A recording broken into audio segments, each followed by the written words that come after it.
It's the George Plaster Show. 30 years of the best sports talk in Middle Tennessee. Featuring Tennessee Sports Hall of Famer Watson Brown. And it's a shame it's taken this long to get an introduction for this Tennessee Sports Hall of Famer, Kelly Holcomb, along with young gun Billy Derrick. And now, here's your host, George Plaster.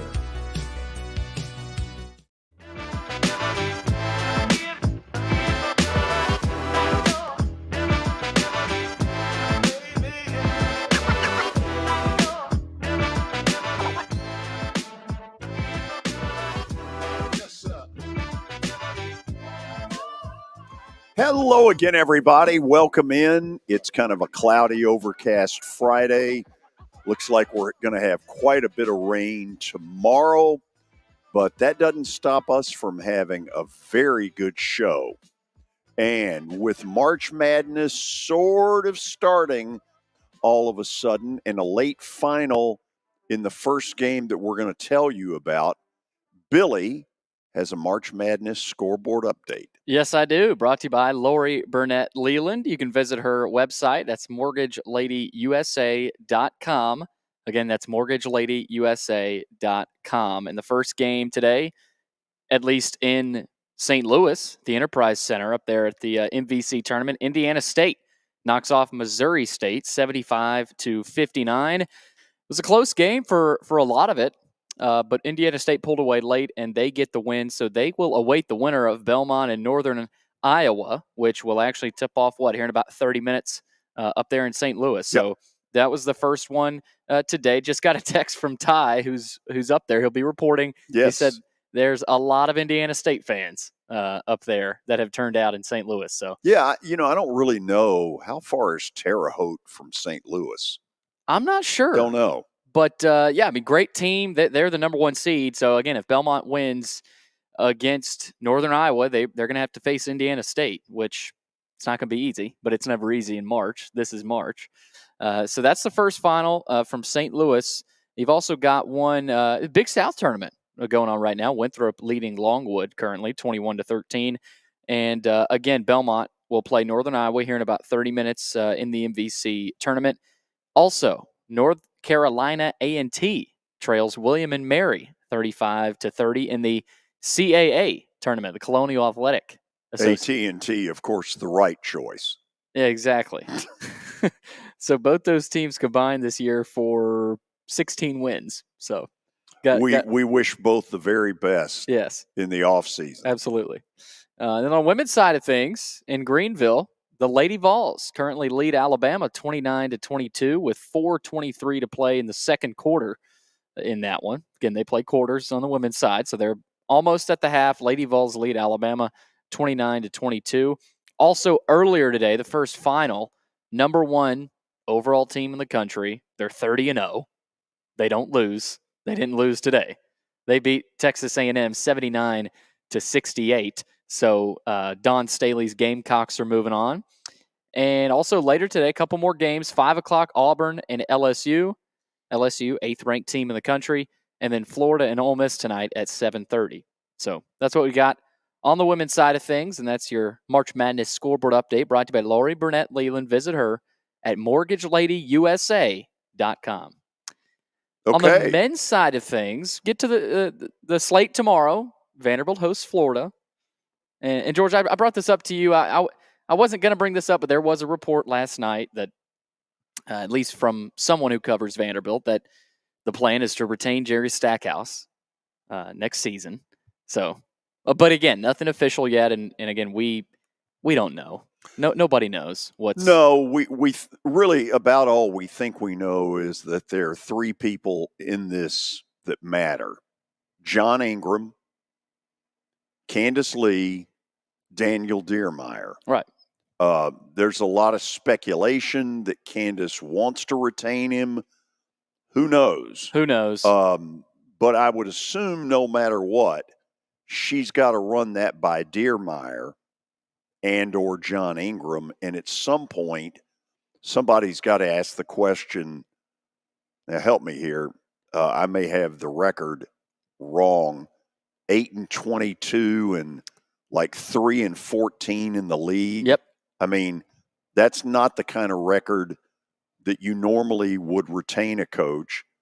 He's had virtually no real dealings in the community with former players, that kind of stuff. He's been a complete zero. Mm-hmm. And, there's a lot of us, me included, going, why? Why are you, if that report ended up being true, why would you be retaining him? And my goodness, if it is true, if that is the case, Jerry Stackhouse coming back for a 6th year, I think the backlash would be too strong eventually. Enormous. And I think, I think it would be a real bitter pill for most Vanderbilt basketball fans. But we'll just wait and see. Got a tournament week coming. Yeah, we don't know. Vanderbilt, again, they'll host Florida tomorrow, senior night, and they'll play on Wednesday next week here in Nashville.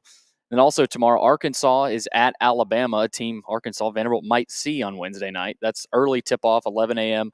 on ESPN. That one's in Coleman Coliseum.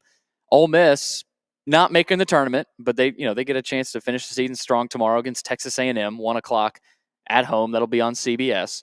And number 17, South Carolina travels to Mississippi State, which should be a good one.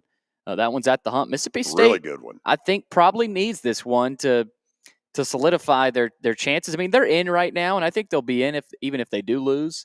But you don't want to get blown out, and I think you'd like to win if you're Mississippi State tomorrow against South Carolina. That's at 1:30 in Knoxville, Kentucky and Tennessee. Top 25 matchup, 3 o'clock on CBS. That is a tough ticket, I've heard. From you think? From Tony B. So that'll be fun for them. And then tomorrow night, 5:30, Georgia is at Auburn. Georgia playing a little bit better now. I think they beat Ole Miss earlier this week, and so Georgia playing a little bit better down the stretch. And then Missouri is at LSU. So that's the SEC men's slate you've got tomorrow. Also, a basketball piece that was really interesting came out, I guess, earlier today. Temple University is going to review reports that show at least one game involving its men's basketball team has been flagged by gambling watchdog company U.S. Integrity for unusual betting activity. The betting line for last night's game between Temple and UAB surged from UAB as a 2-point favorite to reaching as high as 8 points. According to Covers.com tracking website, UAB covered the spread. They killed Temple. But there was a statement that was put out today by Temple. They said, "We are aware of the media reports regarding last night's men's basketball game. We will review the reports thoroughly in accordance with university and NCAA policies." Interesting, kind of a weird story. Well, but still in review. It's what everybody worries about in this day and age of all the different gambling sites. Yep. Is the worry about a fix. Yeah. And it'd be interesting to see where this story goes. Yeah, so that's out there. Again, not the biggest piece, but wanted to get that out there. The Preds last night got back on track after breaking their 8-game winning streak, beat the Sabres 4-2. Everybody got Frosties. Philip Forsberg is a star. Another hat trick for him. Preds had a hat trick pretty recently. 33, with Cody Glass. Cody Glass. And now they got another one in the span of just about 2 weeks. So hats were flying, man. They were letting them go. Hats were flying, and the Preds. I think that's a good sign that they don't dip back down after losing again. You're able to get back on track and win, and that was such a fluke. I thought on Tuesday night, I was there, saw the weird bounce. We talked about it, and that's you just got to chalk it up and say credit to the Habs. I mean, so Billy, before you get to the trades that they have made today. Here's a new development in the standings because I think it's a dramatic one.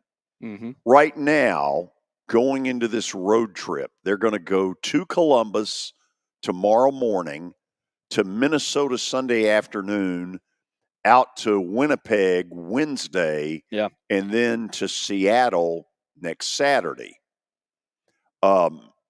Here's what's going on. They are 8 ahead of St. Louis. Trying to do this by memory. I think they're also 8 ahead of Seattle and Calgary.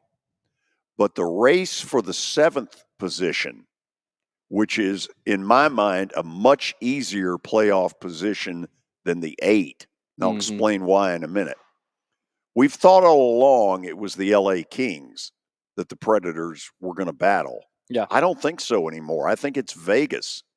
And Vegas has played one less game than the Preds, and they are 2 points behind the Preds. As of this moment, Nashville has surged into the 7-hole. If you end up 8th, you're going to play Vancouver. And nobody in their right mind wants to play Vancouver. No.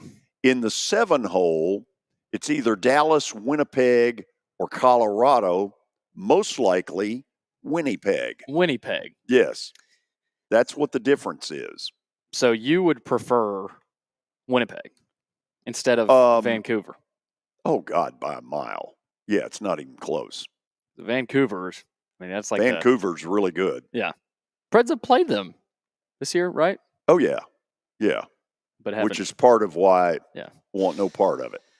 Yeah, you talked about the trades, George. They will play tomorrow, though, early puck drop, 11:30 a.m. Get up. So get up, get your breakfast, get some coffee, turn on the Preds. They are up in Columbus to play the Blue Jackets. Blue Jackets are not very good, so that's a game they need to win.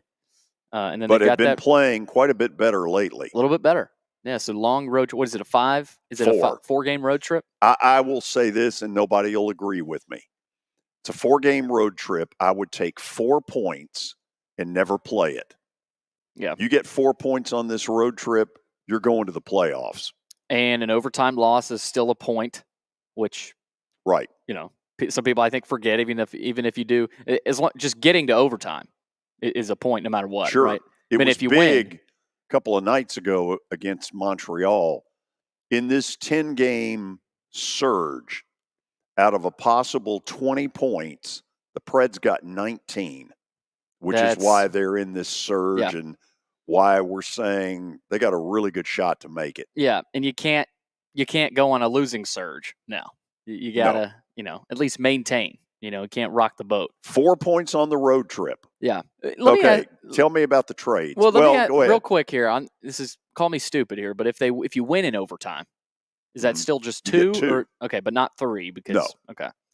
Wanted to clarify that. The trades had one earlier today, and it started with Barry Trotz announcing that they've acquired Jason Zucker from the Arizona Coyotes in exchange for the Dallas Stars 6th-round pick. So, kind of an interesting deal there. Zucker's 32 years old. He's in his 13th year. Obviously, we don't know much about him. But again, Preds pick up another piece, and then they did it, 5 minutes ago? It was just announced they acquired Wade Allison from Philadelphia from the Flyers in exchange for forward Denis Gurianov. So Allison's 26 years old, 10 goals, and 17 points for the AHL's Lehigh Valley Phantoms. So what appears to me to be going on is some tweaking. Yep. And that's all it is. This is not the big stuff. Right. My guess, and I don't have any proof of this, is that Barry has gone to ownership and said, look, we know what we need. We need a really strong second scorer behind Philip Forsberg. Yep. If Duchesne hadn't have been such a pain in the you-know-what in the locker room, he might have been that person. Yeah. But it didn't work out that way. They're trying to get one. My guess is that Barry may have told ownership it'll be easier to do on July 1st in free agency. You may overpay a little bit, but you won't give up anything out of your farm system, or it's free agency. Yeah. And I think he decided we'll do a couple of tweaks, but it's not going to be the dramatics. Right. I happen to agree with him. Yeah, I do too. They're in the hunt. They're not. They're in the playoffs right now. If it started today, and that winning streak, I think, did a lot for a lot of people. For the fans, now you're thinking playoffs, right? 2 weeks ago, I don't think many Preds fans were thinking playoffs. Now all of a sudden, you are, and now the GM Barry Trotz is thinking the same way. He's buying instead of selling. Right. So that's where the Preds are at. That's what I got. So Columbus tomorrow morning at 11:30. Early. Have they That's got to be one of the earliest. That's one of the earlier ones, yeah. Is that TV or it may be Columbus Arena. Who knows? Maybe they've got a concert. There may be a Saturday concert night. in there tomorrow night. Have no idea. Wake up with the Preds. After the break, former University of Tennessee star Mark Griffin will join us for his weekly Friday visit on the show. You got an interesting one today. I know we do. I'm well aware of it. I'm humored by it. We're back after this. It was the most horrible experience that any mother could ever go through. I knew that I needed to get help. My friend, she immediately said, "You need to call Bart Durham." And you guys were there within an hour. You guys are like family for us. Yeah, sure is nice to connect with the people that you're doing your best to help. As the trusted premier custom home builder in Middle Tennessee, Donnelly Timmons has over 20 years of experience in the industry. Whether you're looking to build your dream home or renovate your current home, their team will ensure that every client and every remodel is unique, luxurious, and completed on time within budget. Founders Dustin Timmons and Joey Donnelly have over 25 years of construction experience in the Nashville area. Together, they have completed projects in Forest Hills, Oak Hill, Green Hills, Franklin, and Brentwood. Dustin and Joey believe that communication is the most important aspect of all construction projects. Therefore, they personally manage each project themselves and are involved in job site activities on a daily basis. Their commitment to quality and integrity has earned them an outstanding reputation among their clients. Contact them to set an appointment for a free consultation or to view some of their completed projects. Give them a call at 615-456-7983 or log on to DonnellyTimmons.com. I'm Watson Brown. I'm Kelly Holcomb. I'm Billy Derrick. We're the George Plaster Show. We've been Nashville's best sports talk for the last 30 years. And you know what? We still are. Catch us live weekdays from 2 to 4 p.m. Central Time in Nashville on YouTube, Twitter, and Facebook. Also, the podcast version is available on Spotify and Apple Podcasts. Looking for more than just awards and trophies? Southern Trophy House is your one-stop solution. For over 60 years, their team has created lasting impressions with a personalized touch. From embroidery to screen-printed apparel to corporate awards, signs, and name badges, they have everything you need to keep your brand shining bright. With their knowledgeable customer service team, you can relax as they create, produce, pack, and ship merchandise and awards on time and on budget. That includes etched crystal awards, custom-cut acrylic, name badges, embroidered Richardson ball caps, banners, screen-printed T-shirts, laser-engraved Yeti cups, and knives. Recognize your hard-working team from Southern Trophy House, where they do their best to help you recognize your best. Located at 2705 Nolensville Pike in Nashville, give them a holler, 615-256-7295. Visit southerntrophy.com. Southern Trophy House, for all your personalization and recognition needs.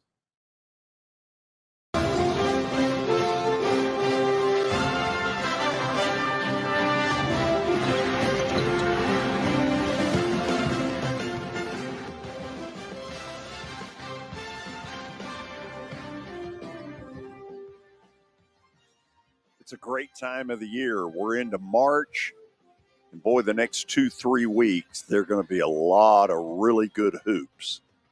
You'll hear that music a lot. You may even whistle to it, like I do.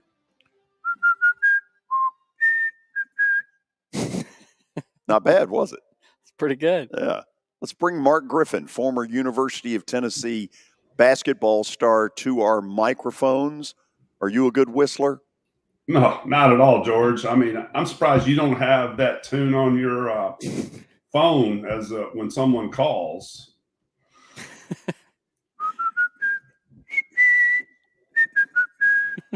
Thank you. So, have you paid much attention to the Missouri Valley? Some. I try to focus on any program that's on TV, George, or early mornings at Starbucks here in Belmead. I'm looking up so much information to gather, to learn. Be more specific. I'd love to dive in it a little bit if you want. Well, Belmont will play in about 20 minutes against Northern Iowa. And if they win, they'll get the class of the league tomorrow in Indiana State. It's Indiana State, Drake. I would say Bradley is probably the third team in that league. Yeah. Belmont, for most of the year, really struggled. Now, not to the level that Murray State did. Murray State has completely fallen apart. You can score 40. Right, which is horrendous. I'm curious, now that Belmont's got everybody healthy, can they rise to the level of an Indiana State or a Drake? Well, what's great about this time of the year, George, that you and I both say it's like Christmas, is a lot of gifts are going to be given out.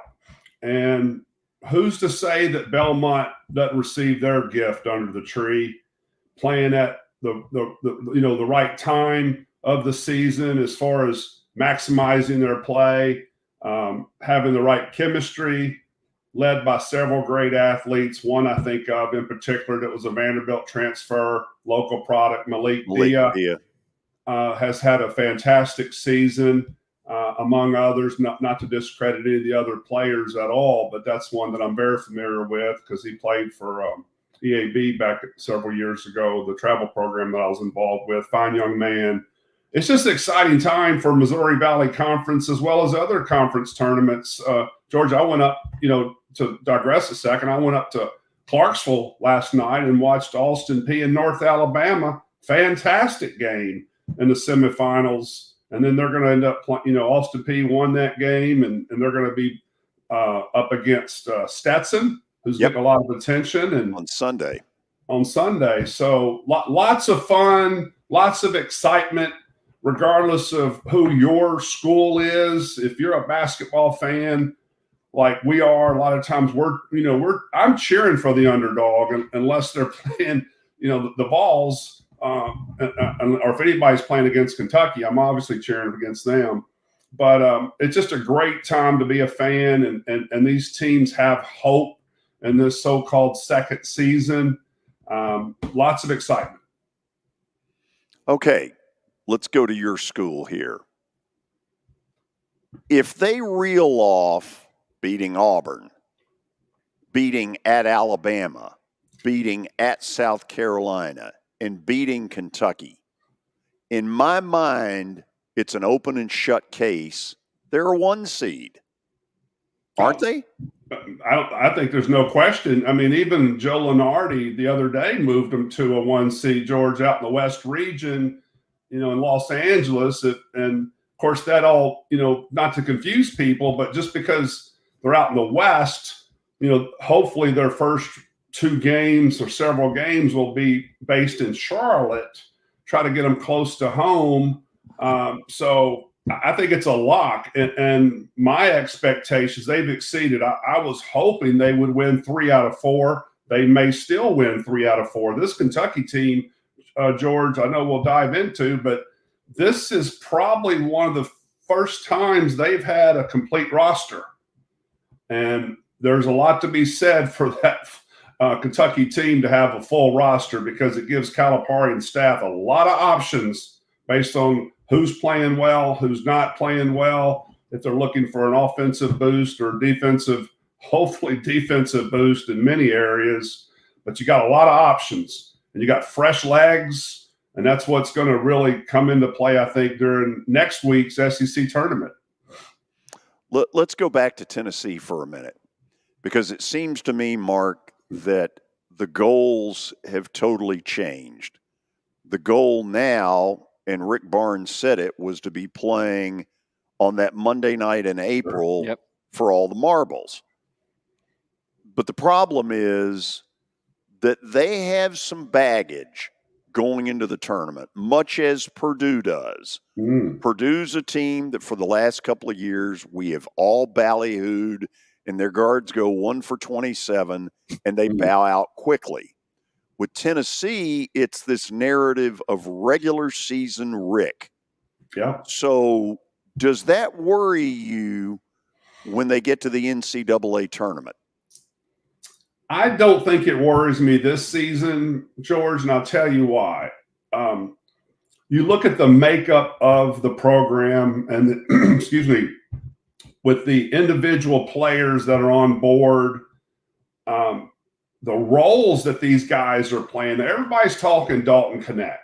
I mean, he can have an off game and them still win because they still have good shooting guards that can give you points.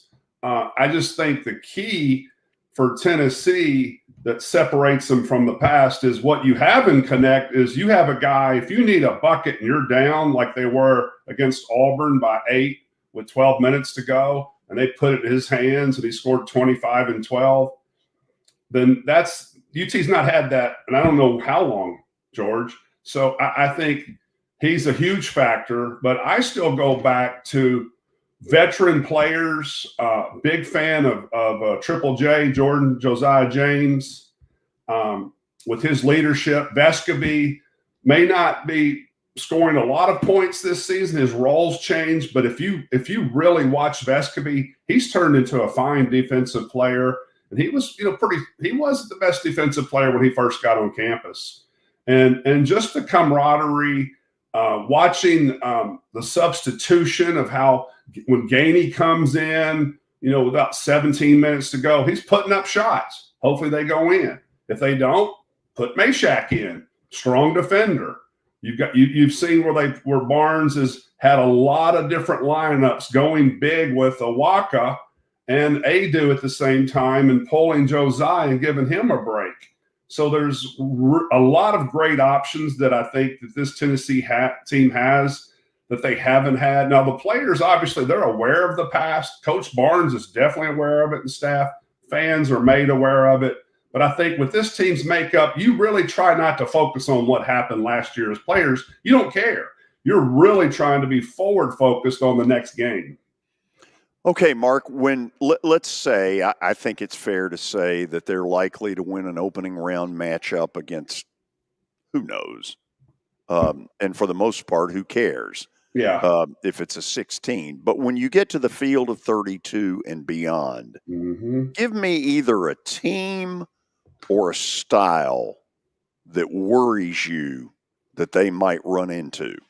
A team, let's go style, because there are teams out there that concern. Because what's interesting, let's go back. Let me answer that by going back. If you look at the 2023 Final Four, UConn was a 4 seed. So everybody's hung up on this first and second seed like there's no tomorrow. It's about matchups. And you bring up a great point for what's a concern is what type of matchup. And I think that the team that the style that concerns me is a team that slows the game down, that is a very effective pass and screening team that has a mobile big man that can score. Because we've seen that with UT's losses early in the season, who got the better of the bigs of UT were mobile big men that can score. And then you look at that South Carolina game, how they controlled the tempo, pass, cut, getting good shots. That concerns me. Going up and down the court with UT, a high tempo, high pace is not as big a concern, but a team that'll slow it down. And you're going to have programs like that, George, that I know we'll go over in the next few weeks that will be a concern for teams like Tennessee, teams like Purdue, and other top programs. I have to put UConn a step above everyone based on what I've seen, the eyeball test. I'm sure you guys would agree. But they can be beat too. Is there a team out there?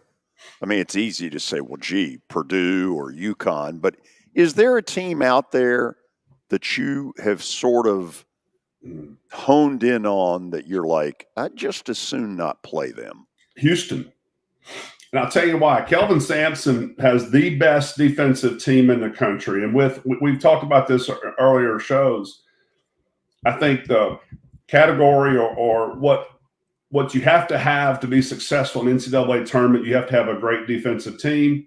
You have to have great guard play and free throw shooting. Well, with Cryer and Shed at guards and the defensive pressure with the athletes that Houston has is a major concern for most teams. And for them to transition to the Big 12 from the AAC, you heard a lot of naysayers are like, oh, now that they're in the Big 12, they're going to be an average team. Well, they're not. And I just think that this is a team that people that they're really going to have to pay attention to, but they're not going to surprise anyone. I mean, everyone's aware of Houston, but I don't know how many people have watched Houston closely like you have seen programs like Purdue or UConn or even Arizona or programs like Tennessee. I'm excited for Coach Sampson in Houston to build what he's built. And that's a program that I wouldn't mind winning if it's not, I'm biased, but if it's not Tennessee, I would love to see Houston capture a national championship this season. I really would. Okay, let's go to Kentucky. Tomorrow will be one of those rare times where Kentucky is the secondary feature of a game. Tennessee's going to be the 1 seed. Kentucky's going to be a 5, maybe a 6. Who knows? Maybe a 4. But the point is, it still could be a 2. Yeah, but the point is, none of us really know about Kentucky. No. We know when they are absolutely on their A game, man, they are scary. Yeah. We also know that there are nights where defensively they're just not anywhere close to where they need to be. So, Mark, as they get into postseason play, do you really see a switch that Calipari can hit that all of a sudden it comes together for 4 or 5 or 6 games in a row? I don't. I really don't. Now, what you will see, and this is evidenced by every NCAA tournament in the past, the scores are lower in the tournament than they are in the regular season. More ball control. And that actually helps Kentucky because people slow down the pace. And of course, they'll keep up their pace, but this still may help them on the defensive end. I just don't think you can flip a switch, George, for 6 games and be consistent each game. Now, can a team like Kentucky advance to as far as the Elite 8 or, even the Final Four? I cannot say they wouldn't have a shot to even win it. But the big question mark is the defense and consistency.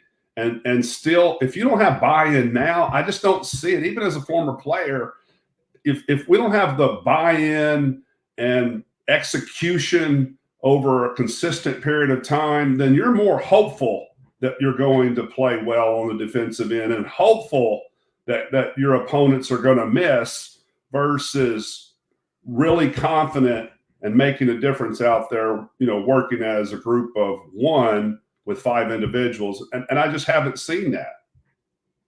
Okay, let me be ugly here because you're right. The phrase is buy-in. Doesn't the coach have the buttons to say, listen, I'm not asking for your buy-in. I'm going to demand it, and those of you who do will hit the court, and those of you who don't will be over at the Hyatt Regency across the street. Yeah. You're not going to play. Yeah, and that's why I mentioned earlier, George, you've got a full squad now. Even with the kid that didn't play against Tennessee the last time, and his name just escapes me, forgive me, left-handed kid, Wagner. So you've got plenty of guys to choose from. And when you're the coach, you pull these guys whenever, and there's no better motivating factor as sitting on that bench because no one likes to do it. I mean, you like to sacrifice while you're on the court, but you can't help when you're not on the court. And that is definitely a motivating factor for those who are sitting the bench. I still have concerns, and it'll be interesting to see how Kentucky plays in Knoxville this weekend. the Tennessee fans are going to be all fired up.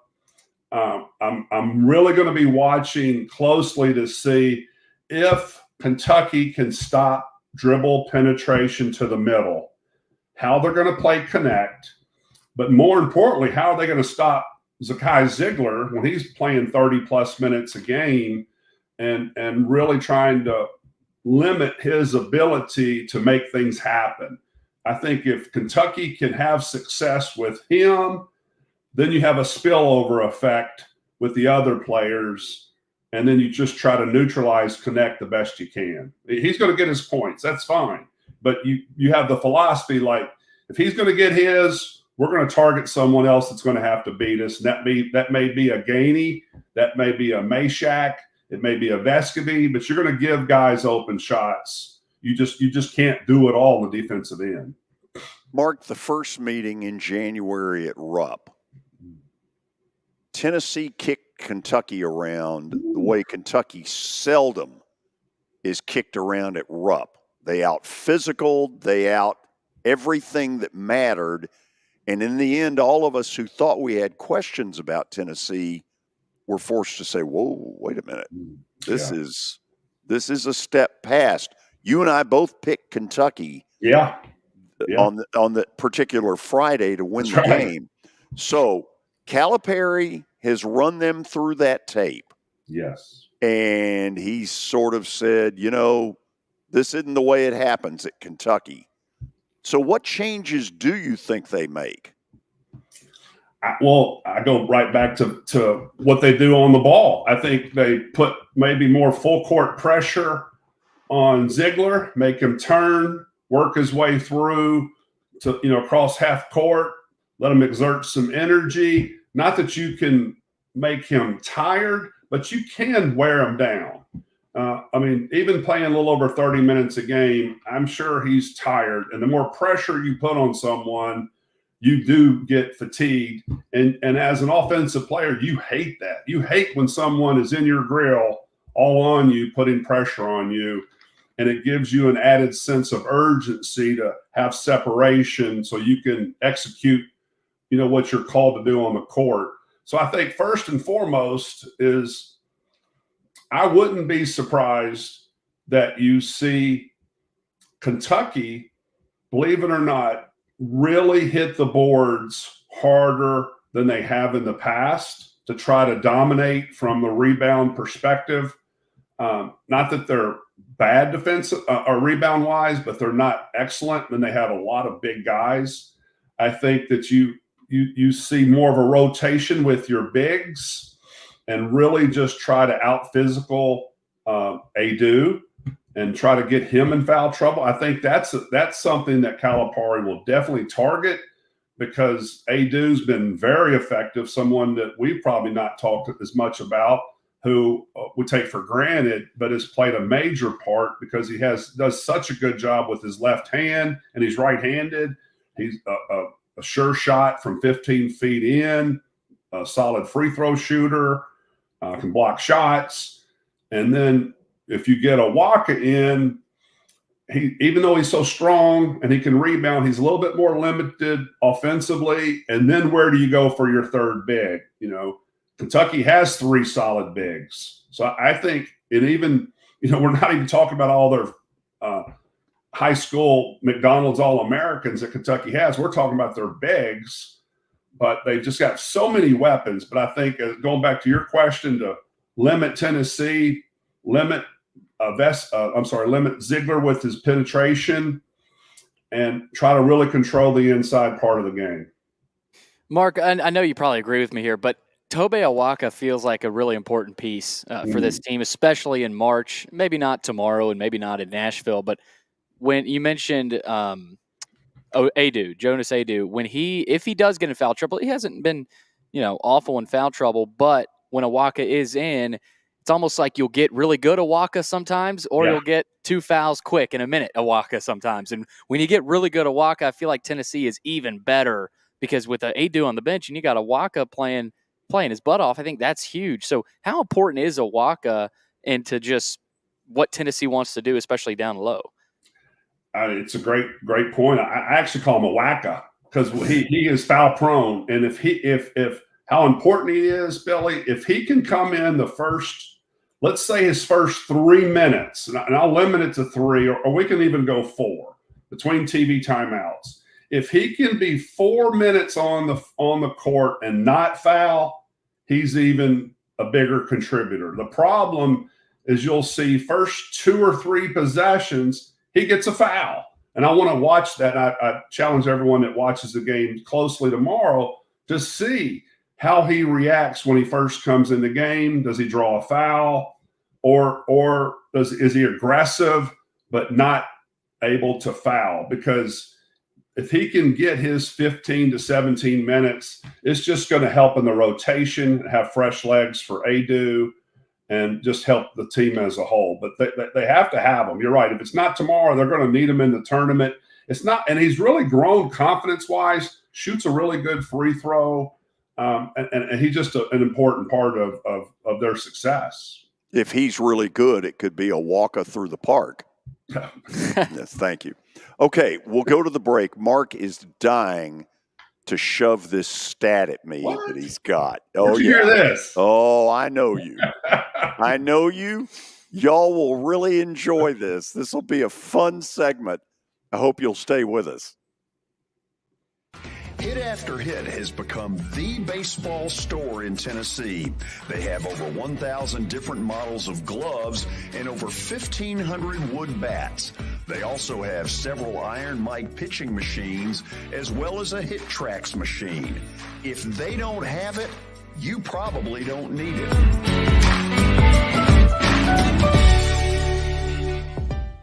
We're proud to call Hit After Hit the official shirt provider of the Plaster and Friends Celebrity Bowling Night.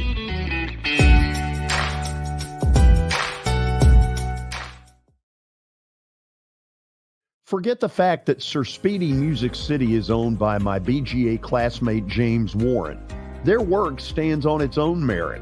James and his staff do incredible work, as evidenced by the huge banners at the Plaster and Friends Celebrity Bowling Night. If you're looking for quality to help your marketing and business communications, and you want it at a reasonable price, these are your folks. Call them at 615-832-9511 or go to print at sirspeedymusiccity.com. And be sure to tell them Plaz sent you. Over the years, more men have started to seek help for hormone deficiencies and imbalances, and Dr. Jeffrey Lodge and wife Daphne, along with their experienced staff, give men the treatment required to improve their quality of life, improve your immune system, energy level, cognitive function, and more. There's no better time to achieve a healthy lifestyle. What are you waiting for? Give Cool Springs MD a call today for an appointment at 615-486-3458 or visit the website coolspringsmd.com.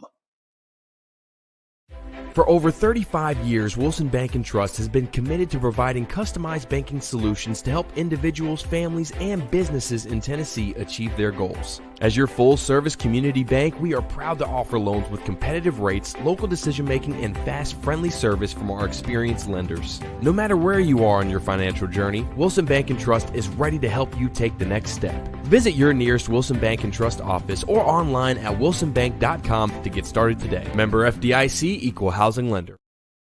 Convenience and value, two words that we expect when we do business. Our goal at JHA Company is to deliver just that, both to our school partners and to our customers. Whether you're purchasing photos, yearbooks, class jewelry, letter jackets, school spirit wear, or senior graduation products, we strive to make the experience easy, convenient, and cost-effective. Find out more at jhacompany.com or call 615-867-6345 for more information. JHA, one source, one company.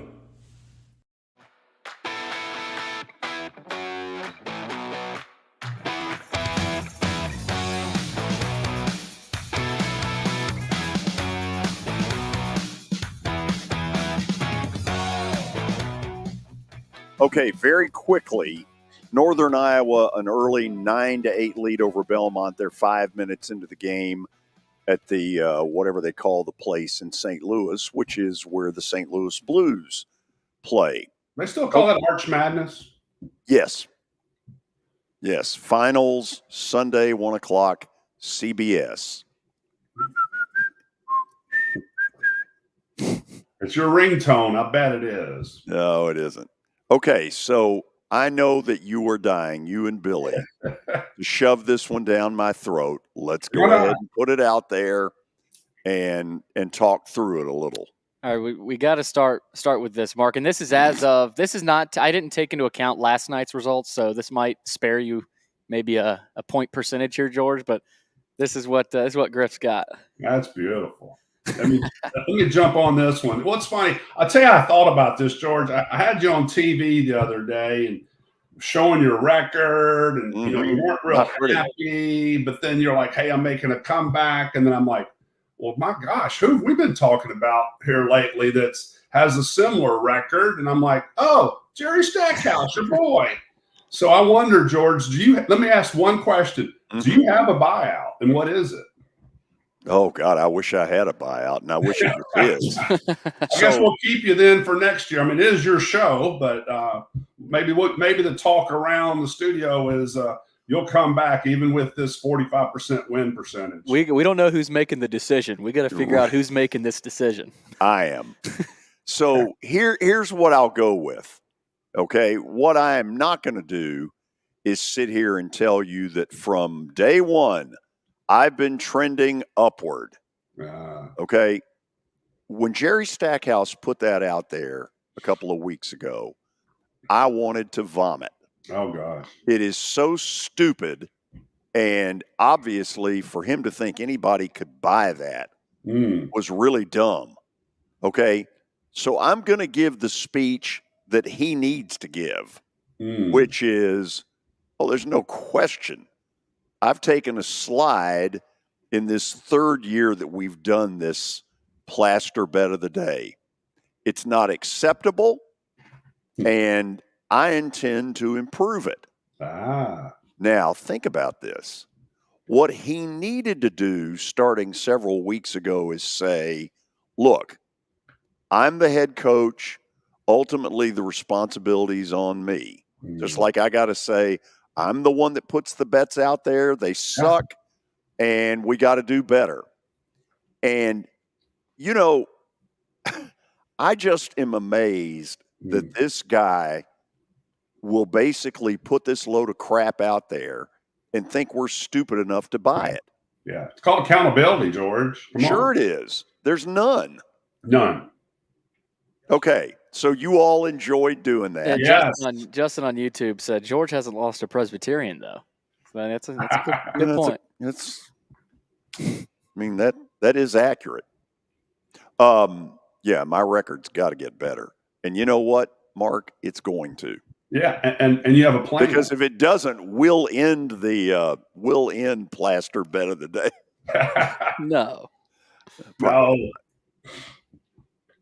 Okay, you ready for let's go yeah, to that's right. This is y'all's segment. Yeah, let's do some you trivia. Jump right in, George, when you want. It's your show.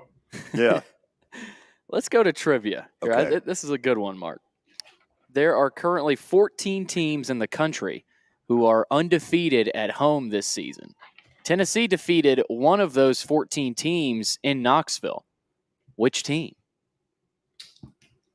Oh, wow. And, George, I'll give you a hint. It's not an SEC team. No, I knew it wasn't. Okay. I knew it wasn't. My first thought, without seeing the answer, was Auburn. But I'll give you one, for instance, that I think has gone undefeated this year at home is Nebraska. True. Tennessee. I don't think Nebraska, Tennessee played. I don't think they played them. So they haven't. I'm throwing up my hands going, I don't know. Okay. Go for it. This is a tough one. Norfolk State. Good Lord. Yeah. Are you serious? Yeah, and but here's what's neat. Norfolk, believe it or not, in the running to make the NCAA tournament. So this is a worthwhile mention to a program that not many people around here talk about. but they did beat them in Knoxville, and they're one of 14 teams that's worthy. Now, here's a bonus, George. Let's let you earn back a little bit of pride here. 0 for 1, about to go 0 for 2. Well, no, you got there's bonus. 3 teams that are led by former SEC head coaches that are undefeated at home, and you should at least get one. I'm going to guess Will Wade, maybe. Bingo. That's one of them. Yep. Okay. It wouldn't shock me if Bryce Drew at Grand Canyon has number got 2. Ding, okay. ding. I'm going to eliminate. Was a reach for me as well. I'm going to eliminate Andy Kennedy because somebody bounced. Is it Andy Kennedy? No, I didn't think so. Go back a few years, several years, but not several. I'm going to go back to Cy Young days like Billy did a few weeks the other day. But we'll go back at least 12 years. Well, let's think. You know what? Yeah, I got some help. Justin, thank you. It's Anthony Grant. There you go. Yeah, Justin was rolling. In Justin's our chat, been on a roll. He guessed this Norfolk's... guy needs to sit in this chair. Wow. Yeah, good fun though. I just think these are fun, and I'm not a trivia guy. I never get when you do bet of the day or not bet of the day, your trivia. I never get them right, especially with Billy's ones he pulls up. But this I just thought was relevant because it has to do with the SEC. Makes you think. These are coaches that have not fared so well in the SEC, but they've got a second life or third and are doing very well at their respective programs. Each of these programs are in the running to make the tournament as well. So do you think Bryce Drew gets in the mix of some better schools? Yes. I do, and I think he looks at it because his best player, and I don't know the young man's name. I think it's a transfer from, I was going to say San Diego State, but I don't think, or DePaul. It's DePaul, believe it or not, a few years ago, and is getting some looks by NBA teams. And I just think that with the group that he has versus who's coming back, I think it's great timing for him to get the name out. I think he's earned it. Well, and it's interesting. These 3 coaches, like Anthony Grant when he was at Alabama, wasn't awful by any stretch of the imagination, but it was kind of middling. Yeah, middling around. Was never putrid, but I don't know that he made a tournament, NCAA tournament. But like Will Wade, solid. But the coaches we know after what went on there, right? That was not even on the court. And then Bryce Drew at Vanderbilt, but. I thought these coaches, if certain things go, if the ball bounces their other way, maybe they're still here. But I think these are still 3 pretty good coaches still. Yeah. They've proven they can coach. A lot of it has to do with, support and who you can recruit in your program versus your competition within your conference and, luck, which, I think you force your luck. I don't think it just happens, but a lot of things go your way, and these guys have all been they've all done a great job at their current program, and they're going to have other opportunities if they so decide to leave. I don't see Anthony Grant leaving Dayton anytime soon, but I definitely see Bryce Drew and Will Wade entertaining some offers in the offseason, which I know we'll be discussing. Mark, as you know, sort of beginning tomorrow, Sunday, Monday, Tuesday, we'll get some teams that might give the big boys some heartburn, what I guess we'd call bracket busters. Yeah. And after we finish with you, we're going over to the SoCon tournament. Jack Gold is going to join us, and we're going to find out who besides Samford is in there that could win it all. Then at halftime of the Belmont game, and now they're down 14-9 about 8 minutes into that game, we'll get a report from St. Louis as well. So, Mark, we got it covered. It sounds like you guys are all over it. And that's what the real meaning of this second season, or you could even just say, the March Madness season, early Christmas. It's just exciting. And what's neat is it's every day, every evening, there's something to watch on TV for us up until April now, which is really awesome for us, for those of us that love to watch a lot of basketball on TV or even in person. And we do, Mark. We have one final look at the current SEC basketball standings. And I don't think a ton has changed here, but with one game left, each for each of these teams before the SEC tournament next week, there's actually a lot of tiebreakers kind of in that 7 to 10 range with Mississippi State, A&M, LSU, Ole Miss. I don't even think the 11 seed is solidified yet. Who's going to get that? So really, it's just for final seeding tomorrow. Yeah, and I'll be brief on this one. You bring up the point I wanted to touch on, Billy, is so many scenarios you really can't go and say these people are locks other than you're going to have Missouri a lock at 14 and, maybe like Vanderbilt 13 and Tennessee at 1. But, Kentucky they can still move into a 2 seed or they can drop to a 5. So if they drop to a 5, they're having to play on Thursday, an extra game, which could mean a lot. One thing I'm really looking at, guys, is the 10 and 11. And George, you'll appreciate this line, but I'll call it the Mendoza line. Oh, I like it. Yeah, because for you baseball enthusiasts, because you're trying to be above the Mendoza line, which is that 200 average. But for here, it's that number 11 seed.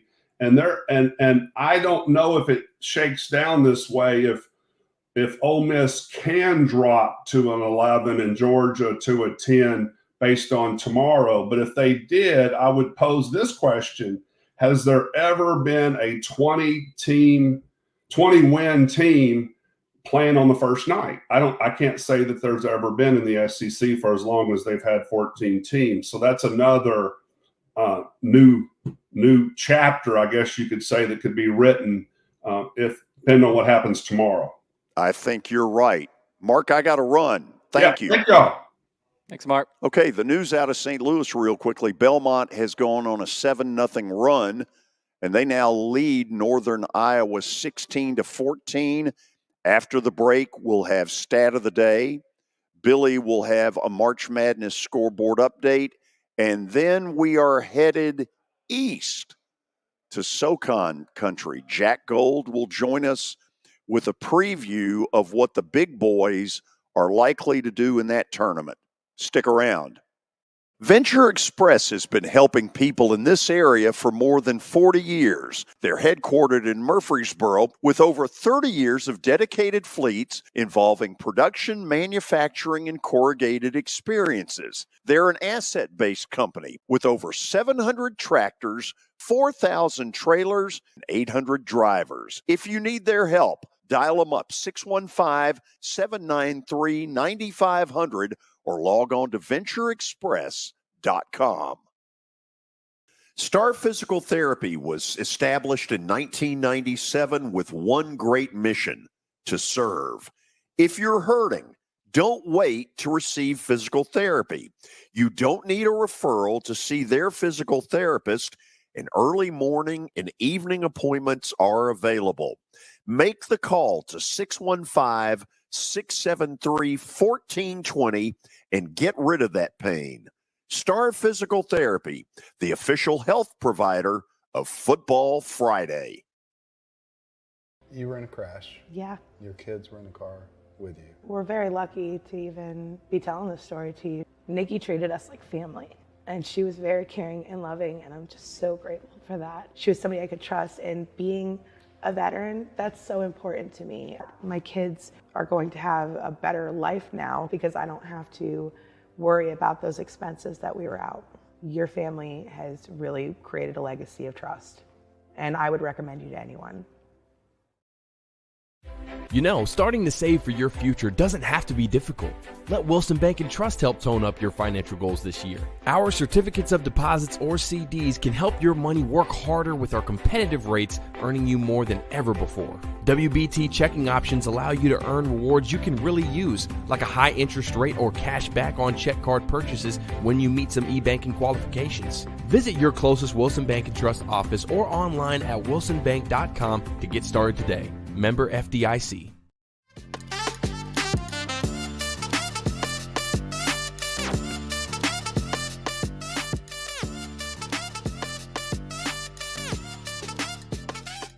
Top of the hour on a Friday. It's time for Stat of the Day, brought to you by John English Antique Sports and Cards out in Shelbyville. They're open during the week, Tuesday through Friday from noon to 5, and Saturdays from 10 a.m. to 5. Give them a call, 931-492-4304. All right, let's see what we got today. Well, I think we're going NBA, and I think this is a pretty tough one here. In NBA history, only 2 players other than Nikola Jokic have had an 82-game span averaging 25, 6, and 6. So 25 points, 6 rebounds, 6 assists on 65% shooting. Who are they? Good Lord. Let's go to Asheville, North Carolina. Let's force Jack Gold to get in on this. He acts like he's the big NBA expert. Jack, how you doing? I am good. Sorry if my sound is bad. They just turned on the music in here. It was so silent. But it's not. No, listen, it's fine. Do you see the question? Yes. I'd say one's got to be Wilt. Oh, I don't think so. Wilt never struck me as a passer. Yeah, maybe you're right. Actually, a little bit more recent. Both of them are pretty recent. Okay, do we consider Dirk Nowitzki a center? Dirk's not one of them. I'll just say that. Okay, well, thanks a bunch. Jack, it's down to you. Man, put me on the spot here. And it's not Porzingis. Hey, don't sleep on Porzingis. I can't imagine Westbrook shot 65%. Maybe I don't know, man. I'm stumped here too.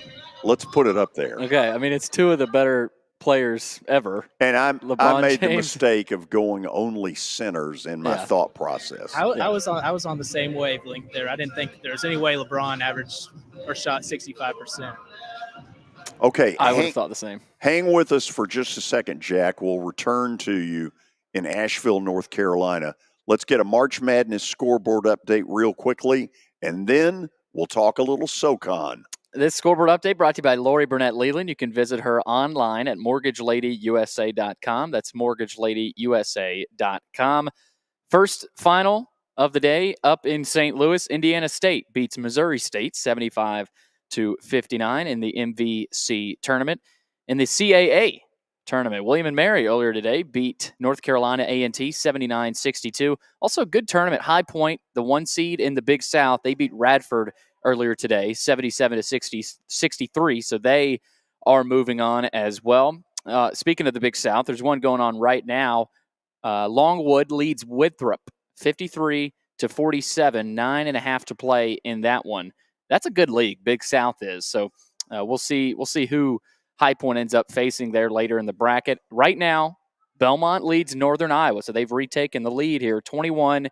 TV timeout right now, about 7 minutes to play in the first half of that one. So Belmont up on Northern Iowa. And then on the women's side of things, we mentioned Tennessee. They're up big now on Alabama, 77-52. The Lady Vols are, and that'll close it out. About 5 minutes to play in that one. As we mentioned earlier, South Carolina, the number 1 seed, beat Texas A&M 79-68. Auburn and LSU at 5 o'clock tonight, and then Florida and Ole Miss at 7:30. Florida actually beat Vanderbilt last night to move on. They're the 11 seed in that women's bracket. So we'll see what happens there tonight. But that is your March Madness scoreboard update brought to you by Lori Burnett Leland. Visit her at mortgageladyyusa.com. She tells me interest rates and all that kind of stuff coming down, and all of a sudden inventory starting to come up, which is good. And Jack Gold's stock is coming up too. Yes, to Asheville, North Carolina we go. This guy knows more about the SoCon than anybody. How are you? I'm good. I'm happy to be here in Asheville. So where actually are you broadcasting from at this moment?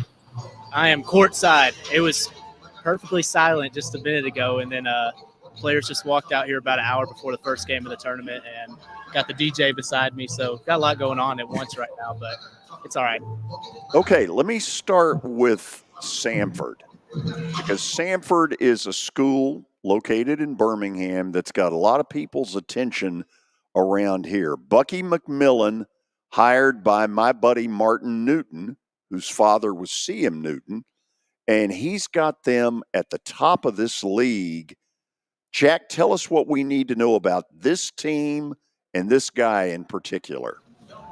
Yeah, it's buckyball. There's actually a story today on The Athletic Kyle Tucker dropped, breaking it all down. But it's a fun style of play. They're going to full court press all game. They're going to play 12, 13 players every game.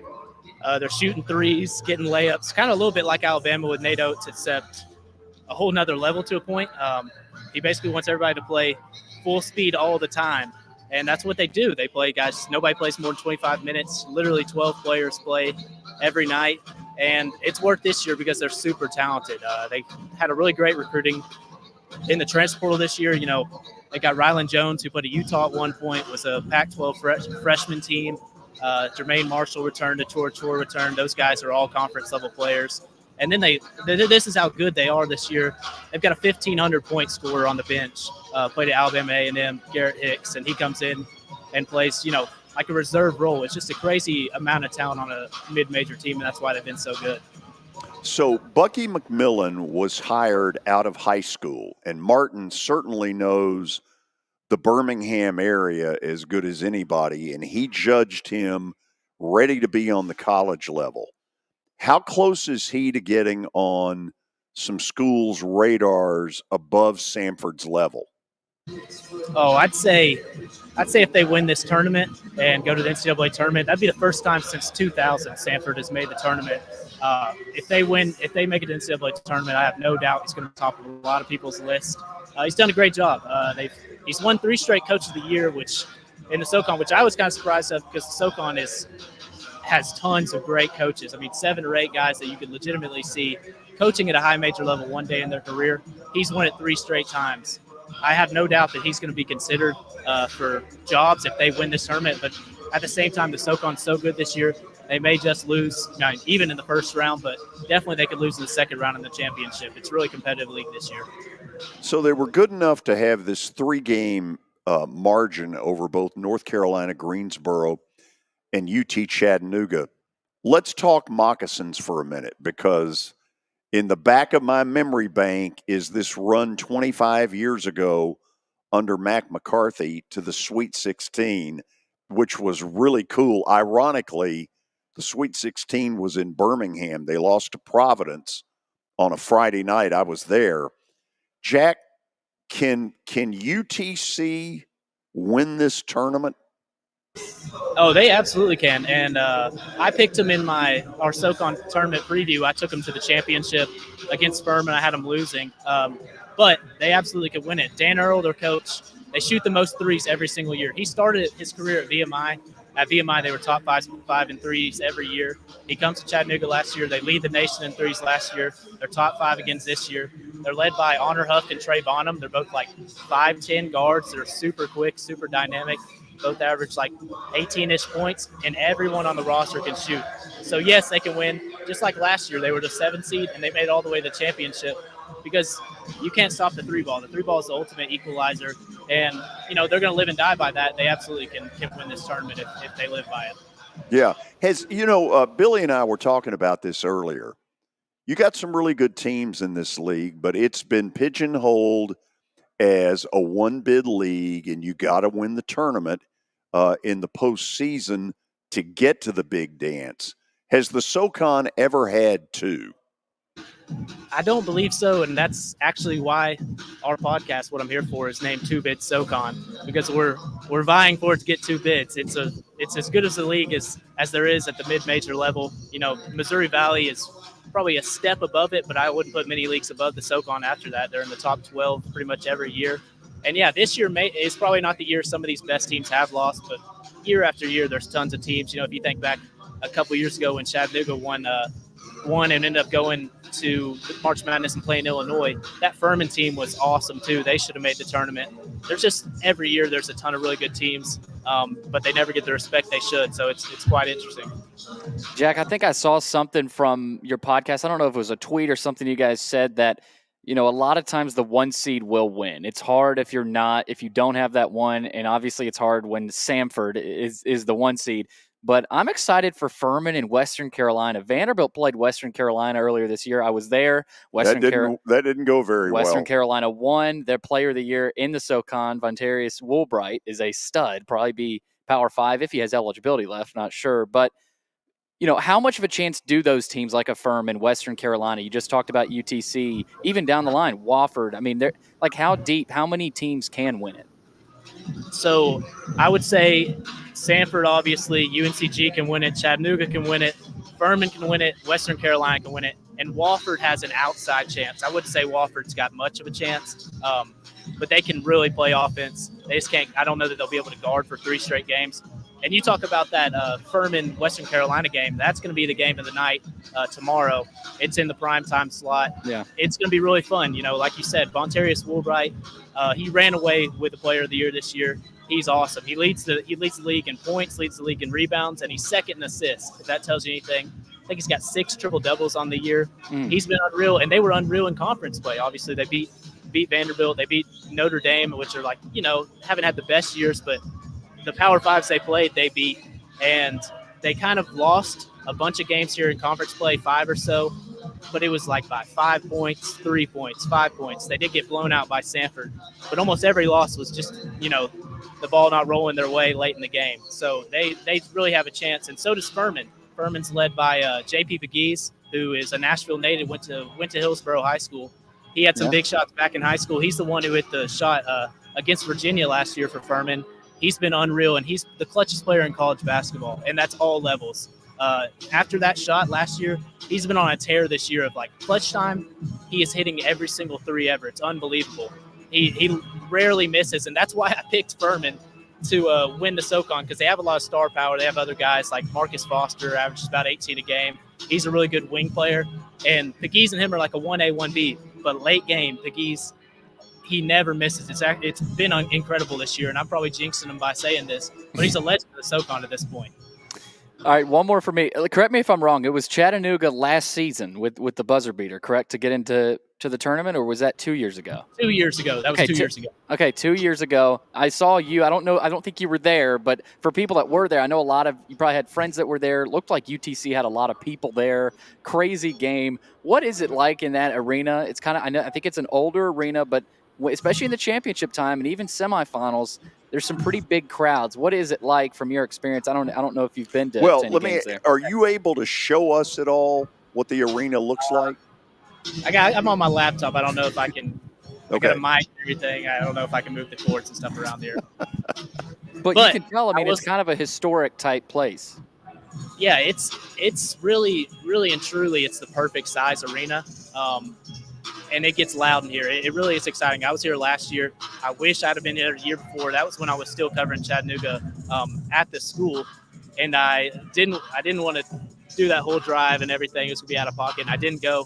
And I remember I was watching in my dorm room, and I got up and sprinted down the hallway after the shot. It was an unreal experience. And after that, I was like, I'm not missing this again as long as I'm covering the SoCon. So I was here last year. Chattanooga made an awesome run. Furman obviously won, and they were stacked. They had one guy got drafted in the second round for Furman last year. Then Pegues is a first-team All-SoCon player. It's really fun, and the crowds, really get going. Chattanooga brings a big crowd. Furman had a gigantic crowd last year because Furman hadn't been in 36 years to the NCAA tournament, and that was the year. They were kind of a team of destiny.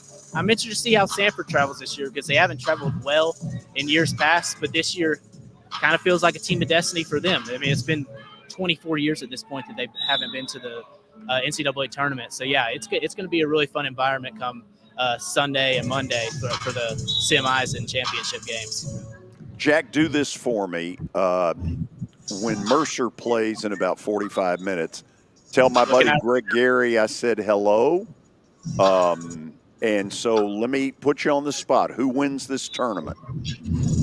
That really is putting me on the spot. So here's in my preview show at 2-Bit SoCon, we just picked all the games and kind of went, and I said I picked Furman.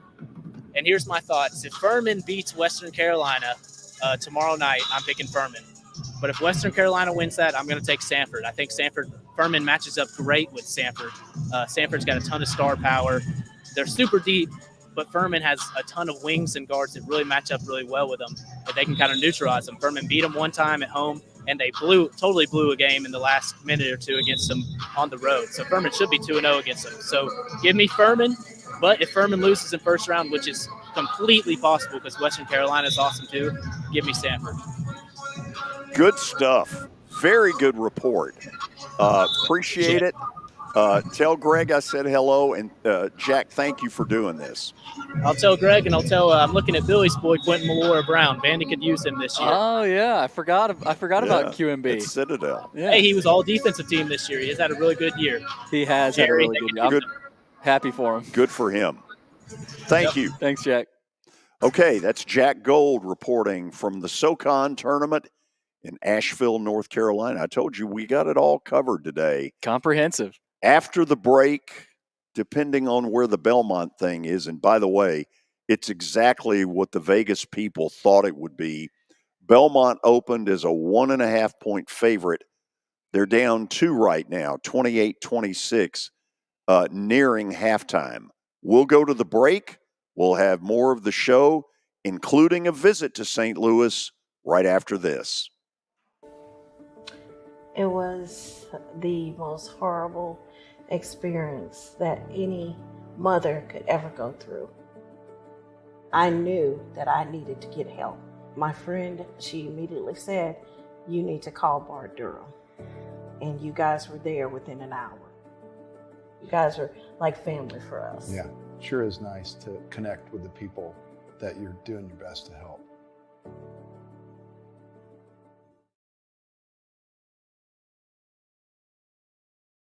As the trusted premier custom home builder in Middle Tennessee, Donnelly Timmons has over 20 years of experience in the industry. Whether you're looking to build your dream home or renovate your current home, their team will ensure that every client and every remodel is unique, luxurious, and completed on time within budget. Founders Dustin Timmons and Joey Donnelly have over 25 years of construction experience in the Nashville area. Together, they have completed projects in Forest Hills, Oak Hill, Green Hills, Franklin, and Brentwood. Dustin and Joey believe that communication is the most important aspect of all construction projects. Therefore, they personally manage each project themselves and are involved in job site activities on a daily basis. Their commitment to quality and integrity has earned them an outstanding reputation among their clients. Contact them to set an appointment for a free consultation or to view some of their completed projects. Give them a call at 615-456-7983 or log on to DonnellyTimmons.com. The George Plaster Show is Nashville's best sports talk, 2 to 4 p.m. Monday through Friday on Twitter, Facebook, and YouTube. There's a podcast version available on Spotify and Apple Podcast. Looking for more than just awards and trophies? Southern Trophy House is your one-stop solution. For over 60 years, their team has created lasting impressions with a personalized touch. From embroidery to screen-printed apparel to corporate awards, signs, and name badges, they have everything you need to keep your brand shining bright. With their knowledgeable customer service team, you can relax as they create, produce, pack, and ship merchandise and awards on time and on budget. That includes etched crystal awards, custom-cut acrylic name badges, embroidered Richardson ball caps, banners, screen-printed T-shirts, laser-engraved Yeti cups, and knives. Recognize your hard-working team from Southern Trophy House, where they do their best to help you recognize your best. Located at 2705 Nolensville Pike in Nashville, give them a holler, 615-256-7295. Visit southerntrophy.com. Southern Trophy House, for all your personalization and recognition needs.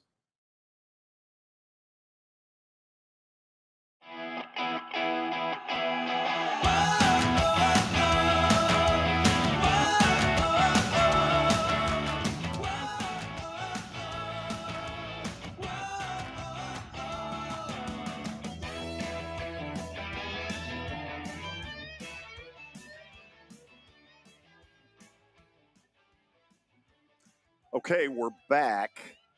And Billy, I think it's let's just go bet of the day now because we're going to head to St. Louis here in just a few minutes. That's okay. Plaster's bet of the day. That's what it's time for. Brought to you by Bart Durham Injury Law. Give them a call, 615-242-9000, or log on to bartdurham.com. Again, that's 615-242-9000, or log on to bartdurham.com. All right, check out what happened last night. We had 3 plays. Illinois State minus 3.5. Illinois State ended up losing to Evansville. Unreal.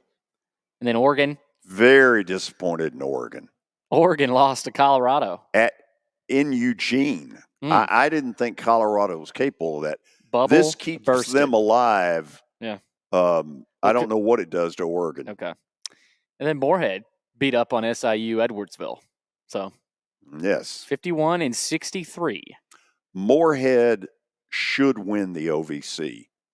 In my mind, they are clearly the best team. Why did they not go, too? I don't think they were really given the opportunity. That's weird to me. Yeah. Because, it can't be location. I mean, they're in Kentucky. It's, right? It's not a huge TV market. Right. But, they've been good. And I didn't know if they were looking, are they looking at it solely on markets or?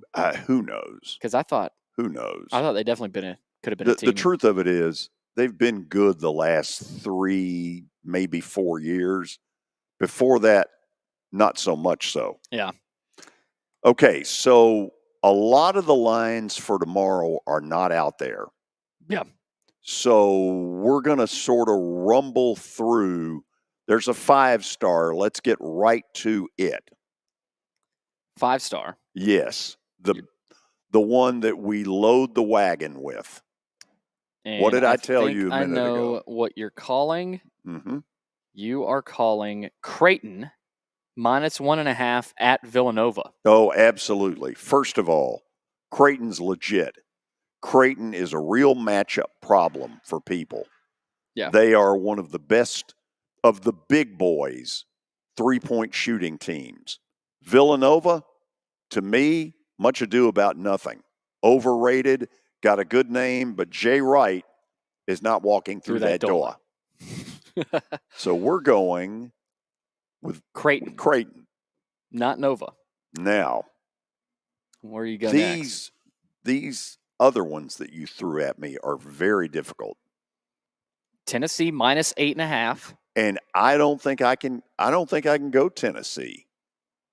Yeah, that's 8.5 feels like a lot. Although I can see this game maybe getting out of hand if Kentucky, if Tennessee gets up big and Kentucky kind of says, "Hey, well, let's go to Nashville healthy." And well, they've both got a lot of incentive. Yeah. They hate each other. Tennessee would love a sweep where neither game is in single digits. Yeah, Tennessee would love that. I saw something since 2018. Both of these teams have swept.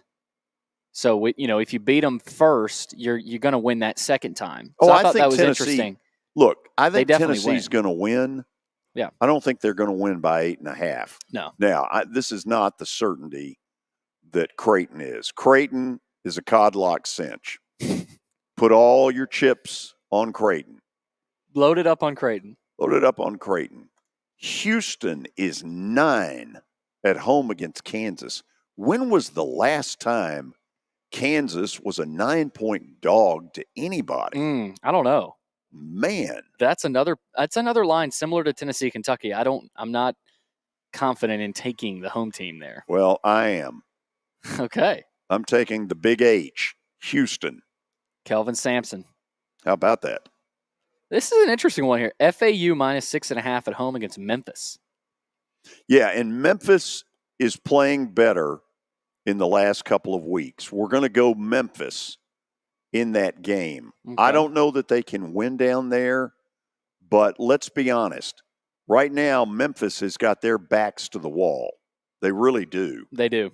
And when they played a couple of weeks ago, it felt like Memphis gained more and more confidence that they could hang with a Final Four team of a year ago, and Memphis won in pretty, halfway convincing style at the FedEx Forum. Now, this FAU place is more of a cracker box. Yeah. It'll be warm, but I like Memphis. I don't know that they win, but they'll cover the 6.5. Yeah, Memphis is playing a lot better right now. I mean, they had a stretch where they lost to Rice, and I think, was it UAB? They had a couple bad losses there. Bad losses. Yeah. South Florida. Yeah, I think they need this one. So what, you got 4 plays? Is that it?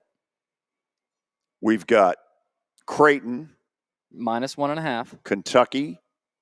+8.5. Houston. -9.5. And Memphis. +6.5. Yeah. So that's what we got. Yeah.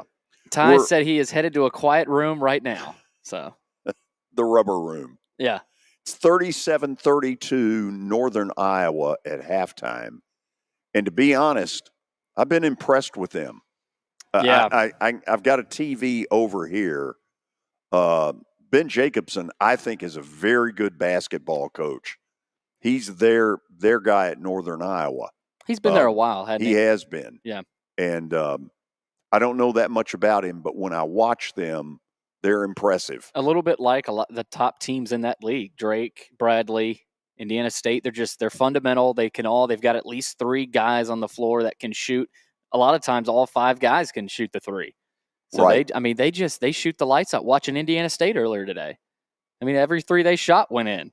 And so I think if you're Belmont, you just gotta shoot the ball well, but also at the end of the day, Indiana State, Drake, they're not going to want to bully you. Like Northern Iowa, I don't think they want to get it down low and bully Belmont, but they want to shoot it, and if they're open, they'll take it. So yeah, no, I've been really impressed with Northern Iowa.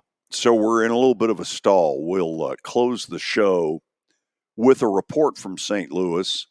So tonight, you've got Moorhead, UT Martin. Yep. On or about 9 o'clock. And I think it's ESPNU that has it. I could be wrong about that. It's one of the ESPNs. Yeah, about 9:30 tonight, I think I'm seeing. Yeah. Okay, give me in the Missouri Valley, who else is tonight? Illinois, Chicago, and Bradley. So Illinois, Chicago actually, I guess, pulled an upset there. Yeah, there's one other game. Yeah, and then the other game is, let's see here. You got the SoCon, VMI and ETSU, Evansville and Drake. So Evansville and Drake after Belmont and Northern Iowa. Drake, big favorite there. So Evansville after pulling off the upset. Belmont down 37-32 at halftime. Let's go to St. Louis. Our Ty Wellemeyer is standing by from the arena. Ty, this has been a game of runs. Belmont had a 10-0 run at one point. Looked like they were getting control, but it didn't happen. Yeah, that's a good way to describe this game, George. It's been very back and forth, very, very aggressive. I heard my friends say the refs are letting them play on, and that's definitely a way to describe this game. Very physical. No one can really seem to get the momentum, and it seems like right now the Panthers have it. Belmont made a couple of careless mistakes towards the end of the half, and Northern Iowa took over. So it's 37-32 Panthers. Over the years, Belmont has made their living on being able to have great spacing and shoot the threes. But to be honest, in this game, it's looked more like Northern Iowa playing like Belmont used to. Facing the floor, yeah, kind of. I mean, neither team can really hit a three-pointer right now. It's mostly a game won in the trenches with the paint. For the Panthers, Tyan Anderson, Belmont cannot stop his aggressiveness. He's getting the rebounds. He's attacking with the left hand, and no one can really stop it. And Belmont's been trying to space the floor, like you said, George, but Malik Diaz's not hitting him. Cade Tyson's not hitting him. Gillespie's not hitting him. So, I mean, what do the Bruins do going into the second half? I think that's something you're going to have to figure out if you're Casey Alexander. Well, ultimately, they'll rise or fall with those big three because no doubt. There really is no other option. I mean, Jace Willingham, a graduate student from Lee, he's had 5 points. He's put in some good minutes. Brigham Rogers off the bench, the freshman big man, has done all right. But, yeah, I mean, you're right, George. This team lives or dies by Dia, Gillespie, and Tyson. So what kind of crowd are we talking about there? So Belmont, it's really interesting because we do have a decent crowd, but you couldn't see it on TV because they're sitting on the hard cam side. So it doesn't look like a great crowd, but I promise it is. And Northern Iowa brought, I think, half the city of Cedar Falls. They're crazy. They were going loud during the run at the end of the half. But I just want to shout out Indiana State, who I think the whole city of Terre Haute showed up. That place is rocking when the Sycamores are playing. And it's going to be hard for either of these teams tomorrow to play the Sycamores with that type of crowd. I don't blame the people of Terre Haute. I'd rather be in St. Louis too. I mean, it's rainy right now, but the sights are way better. Hey, tell us this before we go. St. Louis is 4:45, 5 hours away from here. How important is this tournament to the people of St. Louis? I mean, it's important. People just come to embrace the atmosphere of college basketball. I mean, you walk around Ballpark Village, you walk around the Enterprise Center. There are just banners that are displaying Arch Madness is here. Arch Madness is St. Louis. So, I mean, these people, they take the tournament seriously. It's a deep-rooted tradition for the Missouri Valley Conference for the city, and people love it. It's a great hangout for sports fans. So have you been in Ballpark Village? I have. So Belmont has like a fan really hangout. Well done. It's something, let me tell you. I mean, we got some dirty looks from UNI fans because we were walking around. I'm wearing my Belmont merch. UNI fans gave us dirty looks. It's just like this fun banter between the different schools. So it's great. It's definitely a place that I might go tonight. I don't know. Well, listen, whatever the case, I hope you've got a long stay there. Belmont rallies in the second half. Ty, thank you. Great report. Thank you for having me. I appreciate it. Ty Wellemeyer joining us from St. Louis. And, good job, Ty. Ty's been doing a great job. Jack did a good job. Yeah. Real quick here. The Kitty Corps has come through huge. Piece of news here. Washington Huskies, they've had a tough season. Coach Mike Hopkins will not return next season. This comes one day after they beat their arch rival Washington State, who's gotten all the attention this year and is going to the NCAA. Washington won on the road and then fired him the next day. He'll coach in the Pac-12 tournament and any postseason in 2024, but he'll not return next year. His buyout in his contract, only $3 million. So, I just wonder as these kind of trickle out. What does Michigan do? Indiana already announced Mike Woodson will be coming back, so we'll see. I mean, this is the time of year, for these to start trickling out. Oh yeah, so absolutely. Okay, good week concluded. Yes, March is here. Oh, with a vengeance. Oh yeah. Okay, the weather not so good for tonight and tomorrow. In fact, let me check here just a second. You all need a good weather update to end the week. Tomorrow, 80% chance, high of 57. Sunday, sunny and 53. Enjoy your indoor hoops. We'll see you on Monday.